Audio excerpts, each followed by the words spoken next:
నేరేడు చెట్టు ప్రకృతి ప్రసాదించిన ఆరోగ్య వనరు. భక్తి కోణంలో మాత్రమే కాదు, దీని ఆకులు, బెరడు, గింజలు అన్నీ మన ఆరోగ్యానికి ఎంతో మేలు చేస్తాయి.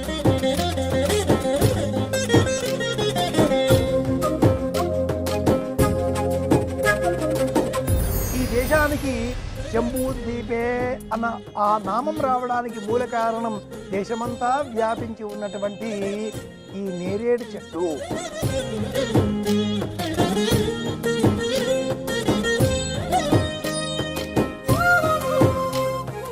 నేరేడు అలాగే అల్ల నేరేడు అనే రెండు రకాల చెట్లు మన ప్రాంతంలో ఎక్కువగా కనిపిస్తూ ఉంటాయి.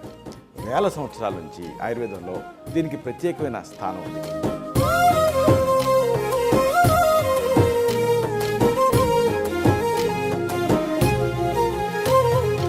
పవిత్ర వృక్షాలు ప్రతి గురువారం మధ్యాహ్నం 12 గంటలకు, తిరిగి సాయంత్రం 6 గంటలకు చూస్తూ ఉండండి మీ ఈటీవీ అభిరుచి ఛానల్లో.